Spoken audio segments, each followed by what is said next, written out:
ओम श्री परमात्मने नमः। शरीर कभी एक रूप रहता ही नहीं है और सत्ता कभी अनेक रूप होती ही नहीं है। स्वामी राम सुखदास जी गीता संजीवनी में बताते हैं, शरीर जन्म से पहले भी नहीं था, मरने के बाद भी नहीं रहेगा तथा वर्तमान में भी वह प्रति क्षण मर रहा है। वास्तव में गर्भ में आते ही शरीर के मरने का क्रम यानी परिवर्तन शुरू हो जाता है। बाल्यावस्था मर जाए तो युवावस्था आ जाती है, युवावस्था मर जाए तो वृद्धावस्था आ जाती है और वृद्धावस्था मर जाए तो देहांतर अवस्था अर्थात दूसरे शरीर की प्राप्ति हो जाती है। ये सब अवस्थाएं शरीर की हैं।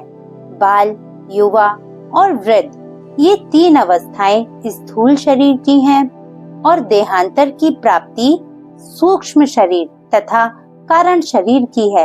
परंतु स्वरूप की चिन्मय सत्ता इन सभी अवस्थाओं से अतीत है। अवस्थाएं बदलती हैं, स्वरूप वही रहता है। इस प्रकार शरीर विभाग और सत्ता विभाग को अलग अलग जानने वाला तत्वज्ञ पुरुष कभी किसी अवस्था में भी मोहित नहीं होता।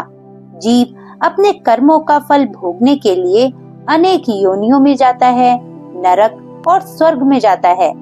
ऐसा कहने मात्र से सिद्ध होता है कि 84 लाख योनियां छूट जाती हैं, स्वर्ग और नरक छूट जाते हैं, पर स्वयं यानी शरीरी वही रहता है।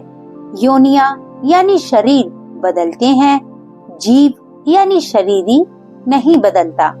जीव एक रहता है, तभी तो वह अनेक योनियों में अनेक लोकों में जाता है। जो अनेक योनियों में जाता है वह स्वयं किसी के साथ लिप्त नहीं होता, कहीं नहीं फंसता। अगर वह लिप्त हो जाए, फंस जाए, तो फिर 84 लाख योनियों को कौन भोगेगा? स्वर्ग और नरक में कौन जाएगा? मुक्त कौन होगा?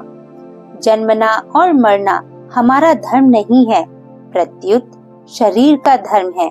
हमारी आयु अनादि और अनंत है, जिसके अंतर्गत अनेक शरीर उत्पन्न होते और मरते रहते हैं। जैसे हम अनेक वस्त्र बदलते रहते हैं, पर वस्त्र बदलने पर हम नहीं बदलते, प्रत्युत वे के वे ही रहते हैं। ऐसे ही अनेक योनियों में जाने पर भी हमारी सत्ता नित्य निरंतर ज्यों की त्यों रहती है। तात्पर्य है कि हमारी स्वतंत्रता और असंगता स्वतः सिद्ध है। हमारा जीवन किसी एक शरीर के अधीन नहीं है।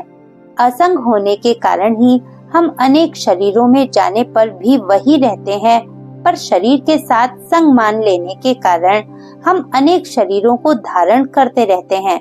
माना हुआ संग तो टिकता नहीं, पर हम नया नया संग पकड़ते रहते हैं। अगर नया संग ना पकड़ें तो मुक्ति, स्वाधीनता स्वतः सिद्ध है।